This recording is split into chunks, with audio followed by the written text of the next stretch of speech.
So hey guys, welcome to another video. और आज हम रिव्यू करने वाले हैं ऑल्टो 800 का, और ये सीएनजी वेरिएंट है। सो गाइस, ये मेरी ही कार है और 2 हफ्ते पहले ही मैंने इसे परचेज़ किया है और इसका एक ओनरशिप रिव्यू मैं आप लोगों के साथ शेयर करने जा रहा हूँ। इस कार को अराउंड मैं 1900 किलोमीटर्स अभी तक ड्राइव कर चुका हूँ और इतना ड्राइव में अच्छा खासा एक्सपीरियंस हो गया है। हर तरह के रोड पे इसको ड्राइव कर चुका हूँ मैं, ख़राब सड़कों पे, हाईवेज़ पे, सिटी में। तो एक कंप्लीट ओनरशिप एक्सपीरियंस भी मैं आपके साथ शेयर करूंगा इस कार को लेकर। ये आप जो मॉडल देख रहे हैं 2021 का मॉडल है और जो आप वेरिएंट देख रहे हैं ये LXi वेरिएंट है। LXi S CNG आप इसको बोल सकते हैं। तो इसके ऊपर एक वेरिएंट और आता है CNG में। CNG में 2 ही वेरिएंट आते हैं, LXi और LXi ऑप्शनल। सो दोनों में फ़र्क क्या है? बहुत छोटा सा फ़र्क है कि जो LXi ऑप्शनल आता है उसमें आपको को ड्राइवर साइड भी एयरबैग देखने के लिए मिल जाता है, मतलब इस साइड भी आपको एयरबैग देखने के लिए मिल जाता है। और जो LXi वेरिएंट है उसमें सिर्फ आपको ड्राइवर साइड एयरबैग देखने के लिए मिलता है। तो बस इतना फ़र्क है दोनों वेरिएंट्स में, फीचर्स को लेकर और आपके कुछ भी चीज़ें हैं उससे सब एग्जैक्ट सेम है LXi और LXi ऑप्शनल में। बस जो फ़र्क है वो बस इतना सा ही फ़र्क है। तो आज हम इस कार का पूरा कंप्लीट रिव्यू करेंगे और जानेंगे क्या क्या चीज़ें इसमें अच्छी हैं, क्या बढ़िया चीज़ें हैं और किन को ये कार लेनी चाहिए। अगर आप ऑल्टो CNG देख रहे हैं तो आपके लिए परफेक्ट रहेगी या नहीं, आपका क्या यूजेस है, उस हिसाब से आज हम देखेंगे कि किन लोगों के लिए परफेक्ट कार है जो लेना चाहते हैं ऑल्टो को। सो गाइस, स्टार्ट करते हैं कार के फ्रंट एंड से। तो यहाँ पर आपको बहुत बड़ी रेडिएटर ग्रिल देखने के लिए मिल जाती है और लेफ्ट साइड में आपको हॉर्न दिया गया है। तो इसकी रेडिएटर ग्रिल को इतना बड़ा इसलिए रखा गया है क्योंकि ये कार जो डिज़ाइन है वो सिटी पर्पज़ के लिए ज़्यादा डिज़ाइन की गई है, मतलब आप सिटी में इसको ईजिली ड्राइव कर सकें। सो कूलिंग सिस्टम और अच्छी तरीके से काम करे सिटी में, क्योंकि आपकी कार ज़्यादा तेज़ नहीं चलती है, स्लो ही चलती है। तो उस वक्त में आपका जो कूलिंग सिस्टम रहता है उसको और अच्छी तरीके से काम करे, इसलिए आपके जो रेडिएटर ग्रिल्स हैं उनको बड़ा रखा गया है। हेडलाइट्स की अगर हम बात करें तो सिंपल हेडलाइट आपको देखने के लिए मिलते हैं। यहाँ पर तीनों हेलोजन बल्ब दिए गए हैं आपको, पार्किंग लैम्प और आपका जो हेलोजन बल्ब है हाई बीम लो बीम के लिए, और यहाँ पर आपको जो टर्न इंडिकेटर दिया गया है वो भी आपको हेलोजन बल्ब ही दिया गया है। कार का जो बम्पर है वहाँ पर आपको एक एक्सेसरी के लिए स्लॉट दिया गया है। अगर आप फॉग लैम्प्स या फिर DRLs वगैरह इंस्टॉल कराना चाहें तो करा सकते हैं एज ए एक्सेसरीज, इसमें फिटेड नहीं आते हैं। कार का जो बोनट है वो भी एकदम सिंपल आता है और यहाँ पर आपको एक वॉशर स्प्रे दिया गया है जिसमें आपको 3 नोजल्स दिए गए हैं। तो तीनों नोजल्स बहुत अच्छी तरीके से विंडशील्ड पर स्प्रे करते हैं वाटर को और अच्छी तरीके से विंडशील्ड है वो क्लीन हो जाती है। 2 वाइपर ब्लेड्स आपको देखने के लिए मिल जाते हैं, सिंपल वाइपर्स आपको यहाँ पर दिए गए हैं। और उसी के साथ साइड प्रोफाइल की अगर हम बात करें इस कार की तो यहाँ पर आपको टर्न इंडिकेटर फेंडर पे दिया गया है, ORVMs पे नहीं आता है इसमें। बॉडी कलर्ड ORVMs भी आपको देखने के लिए नहीं मिलते हैं इस कार में। बाकी अगर हम बात करें तो ये मैनुअली एडजस्टेबल है, आपको बाहर से ही एडजस्ट करने पड़ते हैं, आप इन्हें अंदर से एडजस्ट भी नहीं कर सकते। बाकी साइड प्रोफाइल है, आपके जो डोर हैंडल्स वगैरह हैं वो आपको बॉडी कलर्ड देखने के लिए मिलते हैं। और यहाँ से जो आपका को पैसेंजर साइड गेट है आप उसको ऑपरेट कर सकते हैं फिजिकल की के थ्रू। उसी के साथ कार की रूफ़ की बात करें तो रूफ़ को भी बिल्कुल सिंपल रखा गया है और यहाँ पर आपको कुछ इस तरीके का पैटर्न दिया गया है डिज़ाइन का। रूफ रेल्स वगैरह आपको इस कार में नहीं मिलती हैं देखने के लिए। विंडोज़ काफ़ी बड़ी दी गई हैं, सिटी में आपको ड्राइव करने में कोई भी प्रॉब्लम नहीं होगी। विंडोज़ को काफ़ी बड़ा रखा गया है ताकि आप सिटी में ईजिली ड्राइव कर पाएँ कार को। पीछे अगर हम आते हैं तो यहाँ पर आपको उसका फ्यूल टैंक देखने के लिए मिलता है। सो यहाँ पर से ही इसमें CNG फिल होते हैं और यहीं पर से आपका जो फ्यूल है, जो पेट्रोल है, वो फिल होता है। यहाँ पर आपको दोनों ही नोजल्स देखने के लिए मिलते हैं। तो एक बार मैं आपको इसको खोल कर दिखा देता हूँ।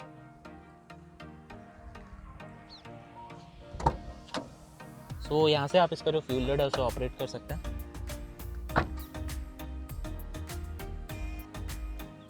यहाँ पर कुछ इस तरीके का आपको देखने के लिए मिल जाता है। तो यहाँ से आप इसमें CNG जो है वो भर सकते हैं, यहाँ पे इसमें पेट्रोल भर सकते हैं।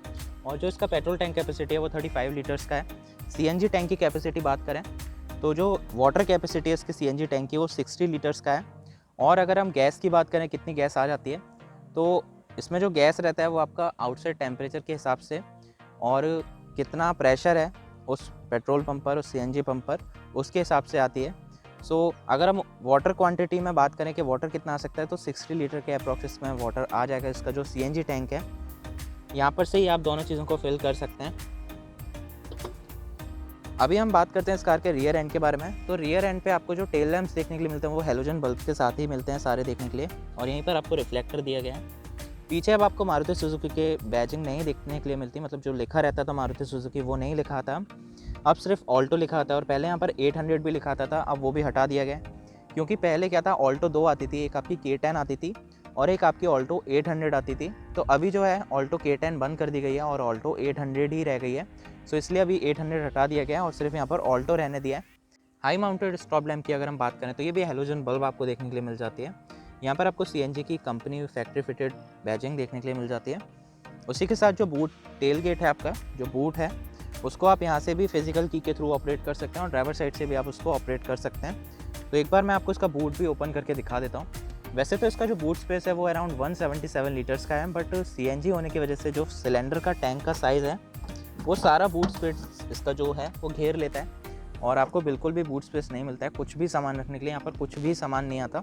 पूरा जो टैंक है आपका वो बूट स्पेस में फिट है और पूरा इसके लिए आपको अलग से इसकी फ़िटिंग दी गई है। पूरा कम्प्लीटली इसको फिट किया गया है ताकि लॉन्ग टर्म तक ये इसी तरीके से बना रहे।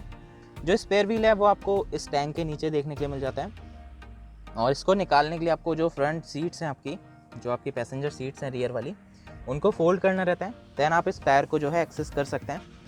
पांचों ही टायर जो इस कार में आते हैं वो सेम टायर साइज़ के आते हैं, जिनका टायर साइज़ है 145/80 R12। सभी 12 इंचेस के रिम्स के साथ आते हैं और सभी सेम टायर साइज़ हैं। तो अगर आप स्पेयर व्हील भी इसका कभी यूज़ करना चाहें इमरजेंसी में तो आप कर सकते हैं बहुत ईजिली, उसको आराम से लगाकर चला सकते हैं। बाकी टूल्स वगैरह जो है वो भी आपके यहीं पर रखे रहते हैं। इसमें कोई अलग से ऑप्शन नहीं दिया गया आपको, कोई अलग सी जगह नहीं दी गई है जहाँ पर आप टूल्स वगैरह को रख सकें। बूट गेट जो है इसका हाइड्रोलिक स्ट्रट्स के साथ आता है और यहाँ पर आपको और कोई भी फीचर देखने के लिए नहीं मिलता है इसके अलावा। तो अभी हम इसका जो टेल गेट है उसे बंद कर देते हैं। सो गाइस, कार का जो ग्राउंड क्लियरेंस है वो 160 mm का है और जो इस कार का टर्निंग रेडियस है वो 4.6 मीटर का है। तो आप देख सकते हैं इसका ग्राउंड क्लियरेंस। तो ग्राउंड क्लियरेंस कभी कभी इसके लिए प्रॉब्लम क्रिएट कर देता है। जब भी आप 3-4 लोग इस कार में बैठे होते हैं तो इसकी जो ग्राउंड क्लियरेंस है वो और थोड़ी कम हो जाती है। उसके बाद थोड़ा सा प्रॉब्लम होती है इस कार को ड्राइव करने में, क्योंकि कार बहुत ज़्यादा नीचे हो जाती है, उस वक्त हल्की फुल्की कहीं से भी लगती रहती है। इसके पॉजिटिव और नेगेटिव्स के बारे में भी बात करेंगे और इसका सर्विस एक्सपीरियंस भी मैं आपके साथ शेयर करूँगा। तो इसकी जो सर्विस थी वो भी हो चुकी है। 1000 किलोमीटर पर इसकी सर्विस होनी थी, जिसमें ऑयल चेंज और ऑयल फिल्टर चेंज होना था, वो सब इसमें हो चुका है। तो उसके बारे में भी हम बात करेंगे वीडियो के लास्ट में। बाकी अगर हम साइड प्रोफाइल में और कुछ देखें तो और कुछ भी आपको यहाँ पर देखने के लिए नहीं मिलता। साइड प्रोफाइल में इसमें आपको सिर्फ फिजिकल कीज़ ही देखने के लिए मिलती हैं और इस कार में कोई भी सेंट्रल लॉकिंग आपको देखने के लिए नहीं मिलती, ना ही मैनुअल ना ही रिमोट से आप इनको लॉक अनलॉक कर सकते हैं। तो यहाँ पर आपको कोई भी सेंट्रल लॉकिंग देखने के लिए नहीं मिलती। तो अगर मैं इसको की से ऑपरेट करता हूँ तो सिर्फ ड्राइवर साइड डोर ही ऑपरेट होगा। देन अगर मुझे रियर वाला डोर ओपन करना है तो पहले मुझे ये ओपन करना रहेगा। देन इसके बाद इसको ऊपर करके अभी मैं रियर डोर को भी एक्सेस कर सकता हूँ। यहाँ पर आपको पावर एंटीना लगाने के लिए स्लॉट दिया गया है, तो आप इसको हटाकर पावर एंटीना फिट करा सकते हैं बाहर से अगर आप कराना चाहें तो। बाकी कार की जो साइड प्रोफाइल है उसे सिंपल रखा गया है। कोई भी आपको एक्स्ट्रा कोई भी जो रहता है डिज़ाइन वगैरह देखने के लिए नहीं मिलता कार के अंदर। सिंपल शेप है। थोड़ी एरोडायनामिक अभी कार को किया गया है। जो पहले ऑल्टो 800 आती थी वो थोड़ी सी ऊंची थी आपकी यहाँ से, फ्रंट फेंडर उसका थोड़ा सा ऊंचा था और थोड़ा सा बोल सकते हैं एस्प्रेसो जैसा उसका लुक था। बट अभी जो ऑल्टो आ रही है उसको थोड़ा एरोडायनामिक रखा गया है। तो आप देख सकते हैं इसका जो डिज़ाइन है काफ़ी ज़्यादा एरोडायनामिक अभी कर दिया गया है पहले से। और अगर हम बात करें इस कार के इंजन के बारे में तो चलिए अभी हम चलते हैं इस कार के इंजन बे एरिया की साइड। तो हुड ओपन करने के लिए आपको यहाँ पर लीवर दिया गया है। इसको जस्ट आपको इस तरीके से खींचना है और आपको जो हुड है वो ओपन हो जाएगा। सो गाइस, कार बहुत गंदी हो रखी है क्योंकि आगरा में अभी 2-3 दिनों से बारिश हो रही है और आज ही धूप निकली और मैं सुबह सुबह ही इस कार को लेकर आ गया रिव्यू करने के लिए। कार डेली रनिंग पे भी रहती है, approximately 150 kilometre 200 kilometre daily car चलती है। तो उसके चलते ज़्यादा गंदी हो रखी है। तो उसके लिए मैं आप सबसे सॉरी, माफ़ी चाहूँगा और अवॉइड कीजिएगा उसको। तो अभी हम बात करते हैं कार के इंजन बे एरिया के लिए। ये है ऑल्टो 800 का इंजन बे एरिया। सो आप जो ये इंजन देख रहे हैं ये 796 सीसी का पेट्रोल इंजन है और इसमें अभी आपका CNG किट भी इंस्टॉल्ड है, प्री इंस्टॉल्ड है, मतलब कंपनी की साइड से इंस्टॉल्ड है। यहाँ पर आपको जो गेज ये दिख रहा है ये आपका CNG टैंक की कैपेसिटी के लिए है, मतलब उसका प्रेशर वगैरह ये बताता है। और उसी के साथ अगर हम बात करें इस इंजन की पावर आउटपुट के बारे में तो CNG और पेट्रोल पे इसका पावर आउटपुट अलग अलग रहता है। CNG पे आपका थोड़ा सा पावर लॉस रहता है। तो अगर हम बात करें सबसे पहले CNG की, सो गाइस CNG पे एक कार 40.36 की पावर प्रोड्यूस करती है, 40.3 की bhp की पावर प्रोड्यूस करती है। और अगर हम बात करें टॉर्क की तो CNG पे इसका जो टॉर्क रहता है वो 60 Nm का रहता है। इसी के साथ अगर हम इसके माइलेज की बात करें कि CNG पे कितना फ्यूल एफिशिएंट है, कितना माइलेज आपको देती है, तो 31 किलोमीटर पर किलोग्राम के हिसाब से आपको माइलेज दे देती है, मतलब 31 किलोमीटर जाती है ये 1 किलो गैस में। इसी के साथ अब हम बात कर लेते हैं पेट्रोल में इसके कितना पावर आपको आउटपुट देता है इंजन।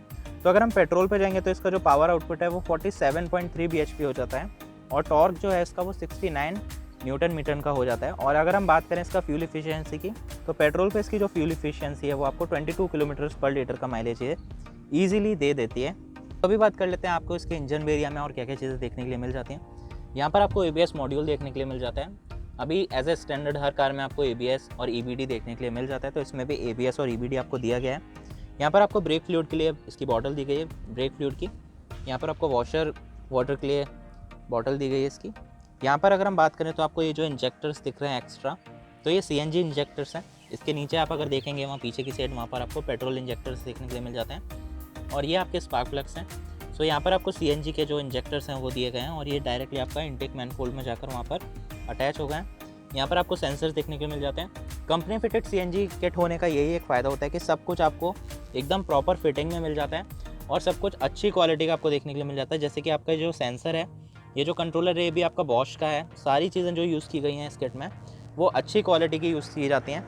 चाहे आप उसके होसेस की बात कर लें, चाहे आप इसके इंजेक्टर्स की बात कर लें, चाहे सेंसर्स की बात कर लें, तो ये अच्छे क्वालिटीज़ के यूज़ किए जाते हैं। इनमें कोई भी कैसा भी कॉम्प्रोमाइज़ नहीं किया जाता है। यहाँ पर आपको एयर फिल्टर देखने के लिए मिल जाता है। सो यहाँ से आप इसको खोल सकते हैं बहुत ईजिली। यहाँ पर कोई भी आपको स्क्रू नहीं दिए गए हैं, आप इसको ईजिली यहाँ से खोल कर क्लीन कर सकते हैं। ये जो इंजन है 3 सिलेंडर यूनिट है यहाँ पर, इसलिए आपको दिख रहे होंगे 3 इनटेक मैनफोल्ड। तो यहाँ पर आपको 3 सिलेंडर इंजन यूनिट आपको देखने के लिए मिल जाती है। 3 सिलेंडर के हिसाब से बहुत साइलेंट इंजन है और वाइब्रेशंस भी बहुत कम है इस इंजन के। यहाँ पर आपको रेडिएटर कैप देखने के लिए मिल जाता है, जहाँ पर आपका कूलेंट वगैरह रहता है। कूलेंट बॉटल आपको राइट साइड में दी गई है। यहाँ पर आपको 2 ECU देखने के लिए मिल जाते हैं, क्योंकि CNG कार है तो CNG में आपके 2 ECU रहते हैं। तो ये वाला जो ECU है ये आपका है CNG के लिए, और ये वाला आप जो ECU देख रहे हैं ये आपका पेट्रोल इंजन के लिए। तो पेट्रोल के लिए आपका इंजन कंट्रोल यूनिट अलग रहता है, और CNG के लिए आपका इंजन कंट्रोल यूनिट अलग रहता है। यहाँ पर आपको छोटा सा फ्यूज़ बॉक्स दिया गया है। यहाँ पर आपको CNG के रेगुलेटर्स वगैरह दिए गए हैं। तो ये किट जो है वो कम्प्लीटली जो है एकदम अच्छी तरीके से फिटेड रहती है। यही एक फ़ायदा होता है कंपनी फिटेड CNG कार लेने का, कि आपको पूरी प्रॉपर फिटिंग के साथ इस कार में सब कुछ देखने के लिए मिलता है। पर आपको कार की बैटरी देखने के लिए मिल जाती है। बाकी अगर इंजन बे की एरिया की हम बात करें तो यहाँ पर आपको कोई भी किसी भी टाइप का इंसुलेशन वगैरह देखने के लिए नहीं मिलता, ना ही इसके पीछे, ना ही आपको हुड पे। तो कार के अंदर थोड़े से NVH लेवल ज़्यादा रहते हैं, जिसकी वजह से कार के अंदर जो है इंजन की साउंड आती है। इतनी ज़्यादा नहीं आती है, पर आती है थोड़ी बहुत, आपको रोड नॉइज़ भी आती है। बाकी कार के अंदर आपको जो इंजन बे एरिया है उसमें और कुछ नहीं देखने के लिए मिलता। यही जो चीज़ें हैं इसके अंदर आपको देखने के लिए मिल जाती हैं। कार की अगर अंडर इंजन प्रोटेक्शन की बात करें तो कुछ नहीं देखने के लिए मिलता आपको। बस इसका जो इंजन है उसको थोड़ा ऊपर रखा गया है, इसका जो ऑयल पैन वगैरह है उसको थोड़ा सा ऊपर रखा गया है। सो उसके चलते नीचे से इसके इंजन के टच होने के चांसेस बहुत कम रहते हैं। बाकी कोई प्रोटेक्शन आपको नहीं दिया गया है इंजन बे एरिया के नीचे। तो आपको रोड विजिबल हो रहा होगा नीचे साफ। तो चलिए अभी इसका हुड को हम बंद कर देते हैं और चलते हैं इस कार के इंटीरियर्स के बारे में बात करेंगे। इंटीरियर्स में आपको क्या क्या चीज़ें देखने के लिए मिल जाती हैं। इस कार में एंट्री के लिए आपको दोनों ही फिजिकल कीज़ दी जाती हैं। सो सबसे पहले हम बात कर लेते हैं ड्राइवर साइड डोर के बारे में। एक चीज़ मैं आपको बता देता हूँ, इस कार का जो पूरा इंटीरियर है वो डुअल टोन कलर में आता है। चलिए सबसे पहले हम ड्राइवर साइड डोर से ही बात कर लेते हैं। आपको सिल्वर कलर का जो है डोर हैंडल देखने के लिए मिल जाता है। थोड़ा क्रोम वाला लुक देता है, बट इस कार के लिए अच्छा लगता है इस कार के डोर्स पे। यहाँ पर आपको स्पीकर दिया गया है, ग्रिल दिया गया है। मतलब इस कार में आपको कंपनी फिटेड म्यूजिक सिस्टम देखने के लिए नहीं मिलता, आपको उसको एक्स्ट्रा एक्सेसरीज़ में ही लगवाना पड़ेगा। अगर आपको इंस्टॉल कराना है तो एज ए एक्सेसरीज़ ही आप इसको इंस्टॉल करा सकते हैं। इसमें प्री फिटेड नहीं आता है, बट आपको यहाँ पर स्पीकर के लिए जो ग्रिल वगैरह ये सब दी जाती है, डोर में प्रॉपर फिटिंग के लिए सब दिया जाता है। और जो इसकी वायरिंग भी है, जो स्पीकर्स की वायरिंग है, उसके लिए आपको यहाँ से लेकर यहाँ तक एक वायर दिया जाता है इसमें प्री इंस्टॉल्ड। तो आप यहाँ से डायरेक्टली उसको सॉकेट में लगाकर यहाँ से अपने जो वायर्स हैं उनको म्यूजिक सिस्टम में अटैच कर सकते हैं। मतलब कोई भी आपको वायरिंग जो है वो कट नहीं करनी पड़ेगी। कोई भी वायरिंग जो है आपको वो कट करके कहीं से भी जॉइंट नहीं करनी पड़ेगी, छड़वानी नहीं पड़ेगी। आप इसको बिना वायरिंग को कट किए जो है इंस्टॉल कर सकते हैं स्पीकर्स या म्यूज़िक सिस्टम को। उसी के साथ यहाँ पर आपको मैप पॉकेट्स देखने के लिए मिल जाते हैं। यहाँ पे बॉटल होल्डर आपको देखने के लिए नहीं मिलता। और यहाँ पर आपका जो है ग्रैब करने के लिए, डोर को खोलने या बंद करने के लिए यहाँ पर आपको थोड़ी सी जगह दी गई है। यहाँ पर आपको नॉर्मली मैनुअल सेंटर लॉकिंग दी गई है, तो आप इसको ऊपर नीचे करके डोर्स को लॉक और अनलॉक कर सकते हैं, और ये आपको मैनुअली ही ऑपरेट करने पड़ते हैं। बाकी इसका जो डोर है उसमें आपको और कुछ ज़्यादा देखने के लिए नहीं मिलता है। ORVMs को एडजस्ट करने के लिए आपको बाहर से ही करने पड़ेंगे, मैनुअली एडजस्टेबल हैं। इसी तरीके से अगर हम रियर डोर की बात कर लेते हैं, रियर डोर पे आपको जो विंडोज़ देखने के लिए मिलती हैं वो मैनुअल विंडोज़ देखने के लिए मिलते हैं। तो रियर डोर्स में आपको पावर विंडोज़ नहीं देखने के लिए मिलती हैं। उसी के साथ यहाँ पर आपको डोर को ओपन क्लोज करने के लिए छोटा सा हैंडल दिया गया है। यहाँ पर भी जो रियर डोर हैंडल रखा गया है उसको सिल्वर फिनिश में रखा गया है। यहाँ पर भी आपको मैनुअली जो सेंटर लॉकिंग है उसको ऑपरेट करना रहता है। थोड़ा सा आपको यहाँ पर ब्लाइंड स्पॉट मिरर आप बोल सकते हैं दिया गया है। तो यहाँ पर आपको जो मेन ग्लास है वो रहता है जो रियर विंडशील्ड का है, जो आपको ड्राइवर साइड विंडशील्ड का है। और यहाँ पर आपका जो है थोड़ा सा ब्लाइंड स्पॉट मिरर आपको दिया गया है। रियर डोर में आपको चाइल्ड लॉक्स देखने के लिए मिल जाते हैं, जिन्हें आप यहाँ से ऑपरेट कर सकते हैं। इसी के साथ अब हम बात कर लेते हैं कार की सीट्स के बारे में। तो कार की जो सीट्स हैं वो आपकी फिक्स हेडरेस्ट के साथ आती हैं, चाहे वो फ्रंट हो चाहे रियर हो, दोनों ही फिक्स हेडरेस्ट के साथ आती हैं और मैनुअली एडजस्टेबल हैं। तो आप इन्हें 2 वे एडजस्टेबल सीट्स हैं आपके, एक से आप इसका जो बैक रेस्ट है उसे एडजस्ट कर सकते हैं और एक से आप इसको आगे पीछे कर सकते हैं सीट्स को। बाकी जो सीट्स का अगर हम बात करें कंफर्ट लेवल की, तो कंफर्ट लेवल बहुत अच्छा है, बहुत सॉफ्ट है, बहुत सॉफ्ट ही ज़्यादा कुशनिंग दी गई है इसमें, तो काफ़ी ज़्यादा कंफर्टेबल हो जाता है। आप इस कार को जब ड्राइव करते हैं तो किसी भी टाइप की कोई थकान आपको महसूस नहीं होगी।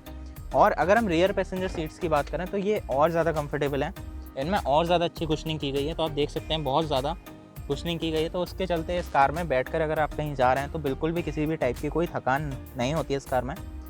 रियर अगर हम सीट बेल्ट की बात करें तो यहाँ पर आपको 2 ही सीट बेल्ट दी जाती हैं, बीच के लिए आपको कोई सीट बेल्ट नहीं दी जाती, कोई आपको हेडरेस्ट देखने के लिए नहीं मिलता।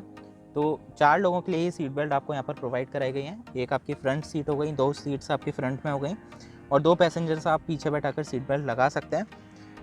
तो सीट्स का जो कंफर्ट लेवल है वो बहुत अच्छा है, फिक्स हेडरेस्ट हैं सब में।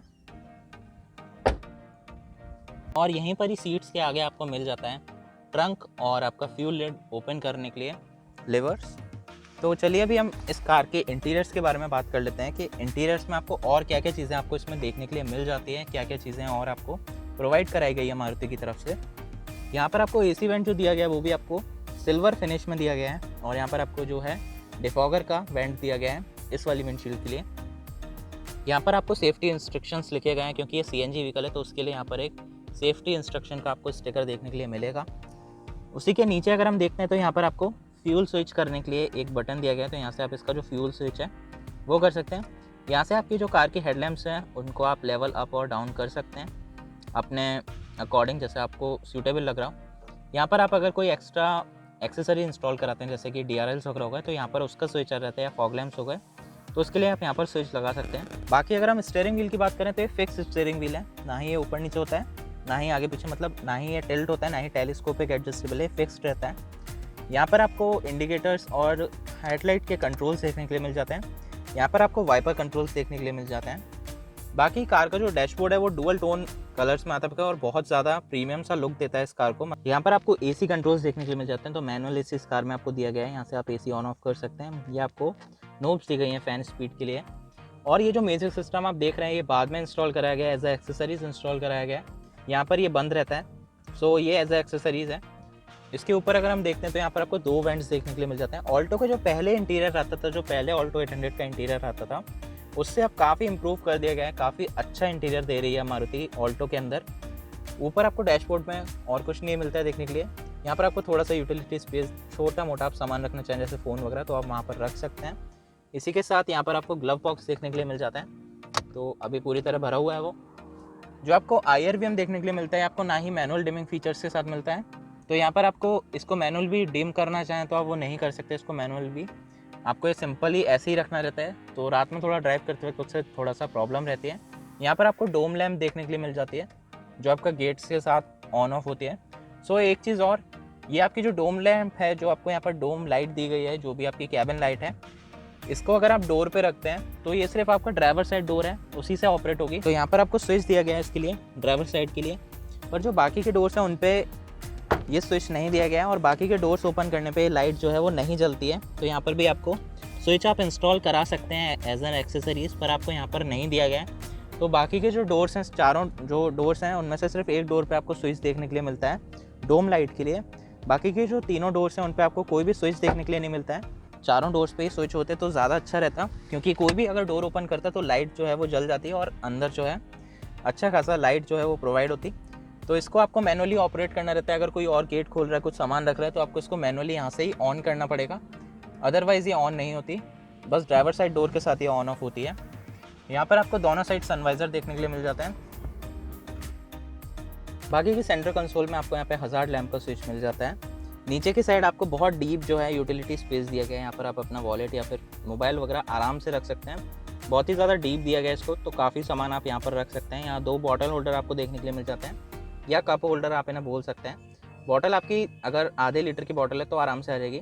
अदरवाइज़ आप यहाँ पर जो कप वगैरह है वो ईजिली होल्ड कर सकते हैं। सो इस कार में आपका चार्जिंग पॉइंट भी आपको नहीं दिया गया, मतलब चार्जर आप अगर लगाना चाहें एज अ एक्सेसरीज, मतलब जो मोबाइल चार्जर होता है वो आप लगाना चाहें तो उसके लिए भी यहाँ पर आपको सॉकेट प्रोवाइड नहीं कराया गया है, आपको उसको बाहर से इंस्टॉल कराना पड़ेगा। और इसके पीछे बट एक चीज़ अच्छी की है मारुति ने, म्यूज़िक सिस्टम हो गया चाहे आपका चार्जर सॉकेट हो गया, इनके पीछे आपको प्रॉपर वायरिंग जो है वो प्रोवाइड कराई गई, मतलब आपको सॉकेट छोड़े हुए हैं, आपको कोई भी वायर कट करा के उसको इंस्टॉल कराने की ज़रूरत नहीं, आपको जस्ट सॉकेट टू सॉकेट उसको इंस्टॉल करा सकते हैं। अभी हम आ जाते हैं कार के गियर बॉक्स के ऊपर।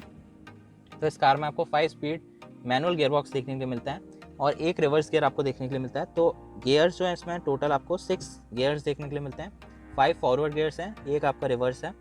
बाकी शिफ्टिंग की अगर हम बात करें तो बहुत स्मूथ है इस कार की गियर शिफ्टिंग। सिटी में आप जब ड्राइव करेंगे तो आपको फील भी नहीं होगा कि ना ही इसका क्लच, आप अगर हम क्लच की बात करें, क्लच भी बहुत सॉफ्टर साइड है और इसके जो गियर शिफ्टिंग है वो भी बहुत सॉफ्टर साइड है, बहुत ईजिली आप इसके गियर्स को स्विच कर पाएंगे।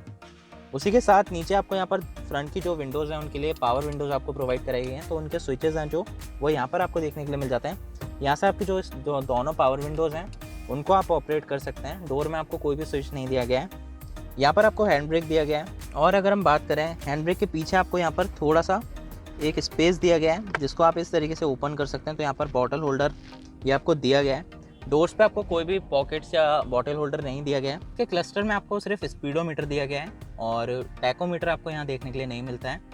बाकी अगर हम फ्यूल की बात करें तो सीएनजी के लिए आपको अलग गेज देखने के लिए मिलता है। तो ये सीएनजी का मीटर है, आपको यहाँ पर फ्यूल टैंक बता रहा है सीएनजी में कितना फ्यूल है अभी, और यहाँ पर आपको पेट्रोल में आपका कितना फ्यूल है वो आपको बता रहा है। ये अभी ऑडोमीटर आपको दिखा रहा है कि कितना किलोमीटर्स कार अभी तक कवर कर चुकी है। और अगर हम देखते हैं तो यहाँ पर ट्रिप ए, ट्रिप बी और आपको टाइम बताता है कि कितना टाइम अभी हो रहा है। तो इसमें आपको क्लॉक दी गई है। तो ये कुछ फीचर्स आपको दिए जाते हैं। रात के वक्त एक फीचर और इसमें ऐड ऑन हो जाता है, जब आप रात में इसकी हेडलाइट को ऑन कर देते हैं तो जो आपका ये जो कंसोल है यहाँ से आप इसका जो लाइटिंग है जो उसको डिम और ब्राइट कर सकते हैं। तो अभी जैसे आपको रात में ड्राइव करने में प्रॉब्लम हो रहा है तो आप उसको यहाँ से डिम कर सकते हैं और ब्राइट भी कर सकते हैं। तो ये फीचर आपको एक रात के वक्त जब आप इसकी हेडलैम्प या पार्किंग लैंप ऑन करते हैं तब आपको देखने के लिए मिल जाता है। तो बाकी अगर हम वार्निंग लैंप्स की बात करें इस कार के अंदर तो यहाँ पर आपको वार्निंग लैंप्स दी गई हैं साइड्स में, मीटर के साइड में। मीटर के अंदर आपको कोई भी वार्निंग लैंप नहीं दी गई है।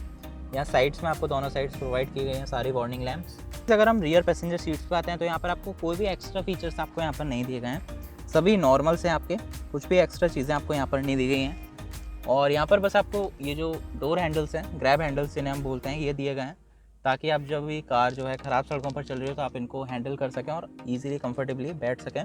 बस एक चीज़ मैं बोलूँगा, इसकी जो रियर सीट्स हैं वो बहुत ज़्यादा कंफर्टेबल हैं, बहुत ज़्यादा मज़ा आता है इसकी रियर सीट्स पर बैठ के, बहुत ही ज़्यादा सॉफ्ट हैं, आप बोल सकते हैं बहुत ही सॉफ्टर साइड है। बाकी आपका जो रियर है वहाँ पर आपको कुछ नहीं देखने के लिए मिलता है, जो रियर सीट्स हैं वो एकदम सिंपल दी गई हैं। और इसकी जो सीट्स हैं चाहे वो फ्रंट हो चाहे रियर हो आपको फैब्रिक में देखने के लिए मिलते हैं। तो ये फैब्रिक है, इस पर कोई सीट कवर नहीं लगा है, बट उसी के साथ आपको पीछे की साइड ये लेदर लुक इसमें दिया गया है। सो कार के जो सीट्स हैं उसमें साइड में भी आपको लेदर लुक टाइप आपको ये दिया गया है और पीछे की साइड भी आपको इसी तरीके का दिया गया है। इसी तरीके से जो पैसेंजर साइड सीट्स हैं आपकी वो भी आपको नीचे की साइड आप देखेंगे तो यहाँ पर आपको लेदर लुक वाला फील दिया गया है। तो काफ़ी प्रीमियम सा लुक देने की कोशिश की गई है और अच्छा भी लगता है कार में जब आप बैठते हैं तो लगता नहीं है कि आप कोई बहुत छोटी कार में बैठ रहे हैं, बहुत सस्ती कार में बैठ रहे हैं, ऐसा लगता नहीं है बिल्कुल भी। और कार जो है पूरी ओवरऑल बहुत अच्छी बनाई गई है। इंटीरियर्स में जितना कुछ कर सकते थे वो किया गया है, बट एक दो चीज़ों की कमी रह गई है, जैसे कि डोम लैंप के अगर स्विचेस चारों ही डोर्स पे होते तो ज़्यादा अच्छा होता। और अगर जो इसके ORVMs हैं वो भले ही मैनुअली एडजस्टेबल होते हैं बट बॉडी कलर्ड होते हैं और थोड़े से अच्छी शेप में होते हैं, जैसे ऑल्टो VXI में आते हैं, तो और ज़्यादा अच्छी लगती है कार। सो अभी मैं आपके साथ इसका ओवरऑल एक्सपीरियंस जो है पॉजिटिव और नेगेटिव्स के बारे में बात कर लेते हैं कि ओवरऑल अभी तक मैंने जितना इसको ड्राइव किया है क्या चीज़ें अच्छी हैं क्या चीज़ें ख़राब हैं। तो सबसे पहले हम अच्छी चीज़ों पर ध्यान देंगे, क्या क्या चीज़ें इस कार में बहुत अच्छी हैं। सो सबसे पहली चीज़ है बहुत ईजी टू ड्राइव है। अगर आप सिटी में इस कार को ड्राइव करें तो बहुत ईजिली आप इसको ड्राइव कर सकते हैं, कहीं से भी बहुत ईजिली निकल जाती है, कहीं भी आप पार्क कर सकते हैं, बहुत छोटी है तो बिल्कुल भी प्रॉब्लम नहीं होती इस कार को लेकर कहीं भी जाने में। दूसरा, अगर हम बात करें इसकी माइलेज की तो best in class fuel economy ये कार आपको दे देती है। दूसरी, अगर हम तीसरी बात करें इस कार की फीचर्स के बारे में, दूसरी तो मैं आपको बता चुका। तीसरी अगर हम बात करें तो इसका जो AC परफॉर्मेंस है बहुत ही ज़्यादा एक्सट्रीम लेवल पे एकदम बढ़िया काम करता है। अगर बाहर 47 डिग्री या 45 डिग्री भी टेम्परेचर है तभी भी आप इसका AC ऑन करते हैं अंदर तो बहुत ज़्यादा चिल्ड कर देता है कैबिन। थोड़ी देर ही आप उसको 2 या 3 ब्लोअर स्पीड पे चला पाएंगे, आपको वापस से स्विच करना पड़ेगा 1 पे थोड़ी देर में। और जब इस कार का एसी चलता है तो बाहर कितना भी ज़्यादा टेम्परेचर हो, यहाँ पर आपको जो है मिस्ट पूरे विंडो पर आ जाती है, अगर उसका जो वेंट है वो इस साइड है तो इसका जो एसी है वो बहुत चिलर है। चौथे अगर हम पॉइंट की बात करें इसके पॉजिटिव के बारे में, तो इसमें कोई भी आपको पावर लैग फील नहीं होता सीएनजी पर डालने पे। जैसे आप सीएनजी में कार को ड्राइव करते हैं तो ऐसा नहीं लगता कि आपकी कार है जो वो सीएनजी फ्यूल पर चल रही है। पेपर में पावर आउटपुट फिगर में थोड़ा बहुत फ़र्क है, बट अगर मैं आप प्रैक्टिकली बताऊं, अगर आप इस कार को ड्राइव करेंगे तो सीएनजी और पेट्रोल में कोई भी ज़्यादा अंतर नहीं है। जैसा पेट्रोल पे चलती है वैसे ही सेम ही आपको सीएनजी पर फील होगा और बहुत ईजिली आप इसको ड्राइव कर पाएंगे। कोई भी पावर लैग आपको देखने के लिए नहीं मिलता इस कार में। पाँचवें की बात करें, पाँचवें पॉजिटिव की, तो इसका जो इंजन आपको देखने को मिलता है तो ये K8 सीरीज़ का इंजन है, मतलब ये 800 सीसी इंजन है और ये मारुति का खुद का इंजन है। बहुत ही ज़्यादा रिफाइंड इंजन है। अगर हम बात करें पेट्रोल पे या सीएनजी पे, किसी भी उसमें हम बात कर लें फ्यूल पे, तो बहुत ही ज़्यादा रिफाइंड इंजन है, बहुत ही ज़्यादा अच्छा पावर आउटपुट आपको देता है, बहुत ही अच्छी फ्यूल इफिशियंसी देता है और बिल्कुल भी जो है वाइब्रेशंस वगैरह इस इंजन के अंदर नहीं है। मतलब लगता है कि बहुत ही ज़्यादा रिफाइंड इंजन है। जब आप कार को खुद ड्राइव करेंगे तो ये चीज़ आप खुद फील करेंगे। 6 पॉजिटिव की अगर मैं बात करूँ तो वो ये है कि इस कार की जितनी भी विंडोज़ हैं उनको काफ़ी बड़ा रखा गया है, तो उससे आप जब इस कार को सिटी में ड्राइव करते हैं तो बहुत ईजिली ड्राइव कर लेते हैं, आपको पूरा प्रॉपर व्यू मिलता है बाहर का। सो इसकी सारी जो भी विंडोज़ हैं, चाहे रेयर विंडशील्ड हो चाहे ड्राइवर साइड आपकी विंडोज़ हो, बहुत बड़ा रखा गया उन्हें, तो कहीं पर भी आप सिटी में कंजस्टेड जगहों पर ड्राइव कर रहे हैं तो कोई ज़्यादा प्रॉब्लम आपको नहीं होती है फेस करने की। 8th अगर पॉजिटिव की बात करें तो इस कार की जो ब्रेकिंग है वो भी काफ़ी अच्छी है। जो इस कार का सेगमेंट है उसके हिसाब से जब भी आप इसको ड्राइव करें, थोड़ा सा 70-80 की स्पीड पे भी आप ड्राइव कर रहे हैं और अचानक आप ब्रेक लेते हैं, तो ABS और EBD होने की वजह से इसकी जो ब्रेकिंग है वो बहुत अच्छी है, बहुत अच्छे से रिस्पॉन्स करते हैं ब्रेक्स और ब्रेकिंग सिस्टम बहुत बढ़िया तरीके से काम करता है और कार को बहुत अच्छी तरीके से रोक देता है बिना स्किड हुए। सो अगर हम इसके 8th पॉजिटिव पे आते हैं तो वो ये है कि इसकी हेडलाइट्स अच्छी हैं। रात के वक्त जब आप ड्राइव करते हैं तो पावरफुल हेडलाइट्स हैं, आपको कोई भी कैसा भी प्रॉब्लम नहीं होगा इसकी हेडलाइट्स को लेकर। अगर आप हाई बीम पर डाल के इसका लेवल डाउन करके इसको ड्राइव करते हैं तो बहुत अच्छा रोज़ विजिबिलिटी आपको देखने को मिल जाती है और रोड पर आपको सब कुछ अच्छी तरीके से क्लियरली विजिबल रहता है। तो लाइट्स का थ्रो इसका ओवरऑल बहुत अच्छा है। और मैं जो भी कुछ आपको पॉजिटिव्स बता रहा हूँ वो मैं इस सेगमेंट को लेकर बता रहा हूँ, किसी बड़ी कार से या फिर कोई अलग कार से कंपेयर नहीं कर रहा हूँ। मैं आपको सिर्फ ये बता रहा हूँ कि इस कार के अंदर क्या क्या चीज़ें अच्छी हैं। सो अगर हम इसके 9th पॉजिटिव पर जाते हैं तो वो इसके सस्पेंशंस को लेकर है। सो इस कार का जो सस्पेंशन सेटअप है वो कंप्लीट जो इसका सस्पेंशन आपको दिया गया है बहुत सॉफ्टर साइड है।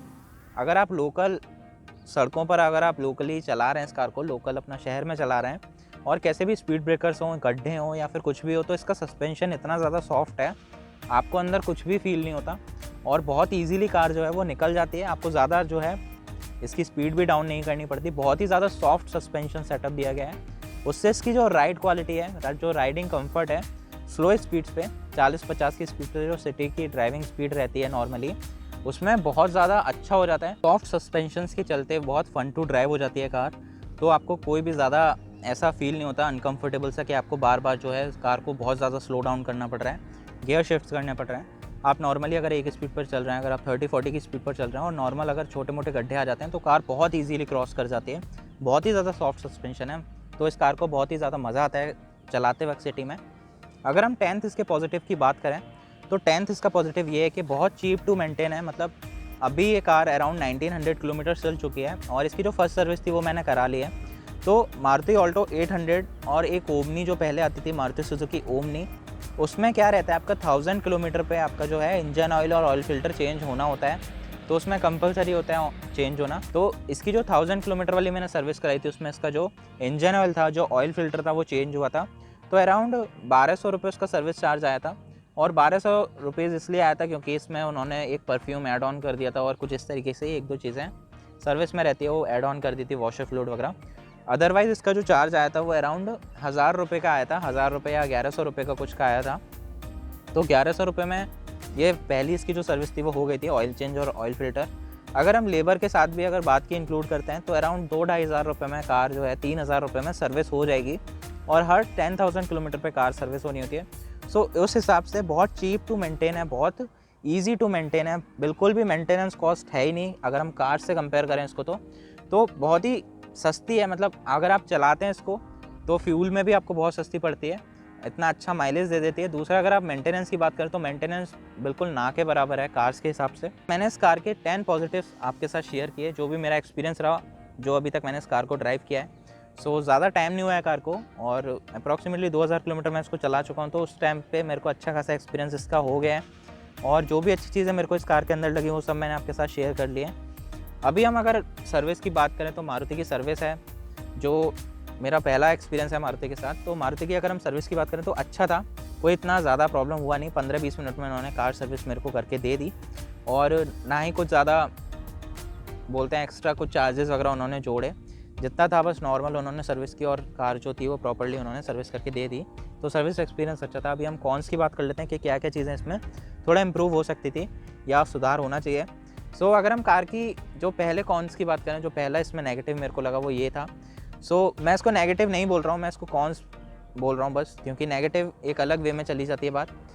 ये कार को अगर आप 80 से ऊपर ड्राइव करते हैं या 80 पे भी ड्राइव करते हैं तो थोड़ा आपको अनकंफर्टेबल फील होता है इसके अंदर, just because of soft suspension, और जो इसके टायर्स हैं वो काफ़ी ज़्यादा पतले रखे गए हैं। दूसरे अगर हम नेगेटिव की बात करें तो उसका जो NVH लेवल्स हैं, या दूसरे कॉन्स की बात करें तो जो इसका NVH लेवल है वो मैंने आपको जैसा बताया था, इसमें कोई भी आपको इंसुलेशन वगैरह नहीं दिया जाता है। उसके चलते थोड़ा सा जो इंजन की नॉइज़ है, रोड नॉइज़ है, वो आपको कैबिन में भी क्लियरली सुनाई देती है।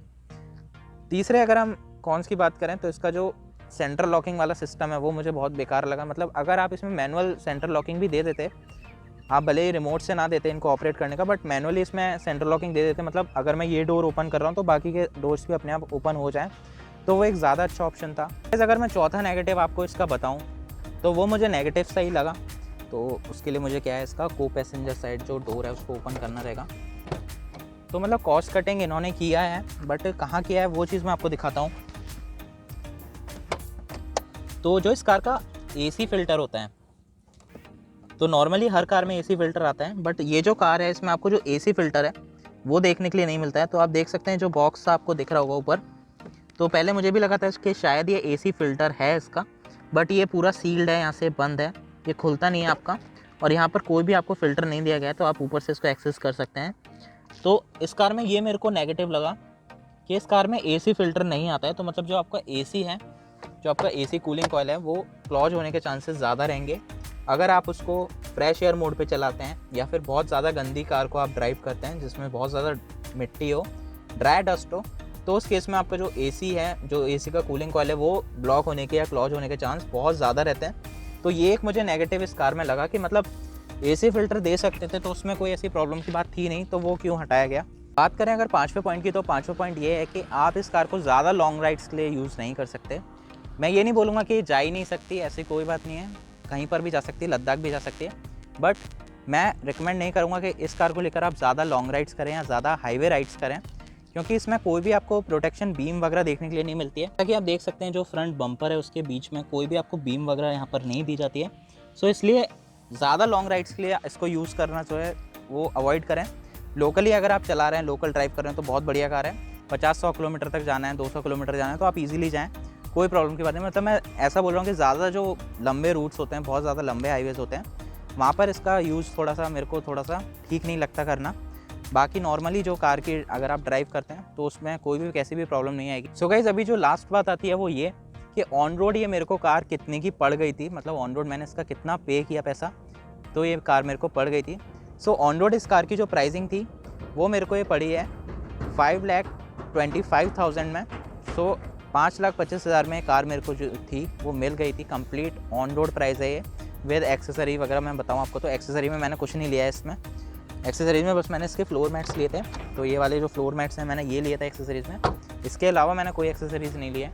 और इसमें जो इसकी मेरे को प्राइसिंग पड़ी थी वो 5,25,000 रुपये जो था वो पड़ी थी। तो बाकी का जो भी था मैंने आपको कम्प्लीटली इस वीडियो में बता दिया। सो गाइज़, आज की वीडियो में बस इतना ही था। मैं मिलता हूँ आपसे नेक्स्ट वीडियो में। जब तक के लिए bye bye and take care. और कोई भी अगर आपका सवाल है तो आप कमेंट सेक्शन में पूछ सकते हैं मेरे से, मैं उसका आंसर ज़रूर करूँगा।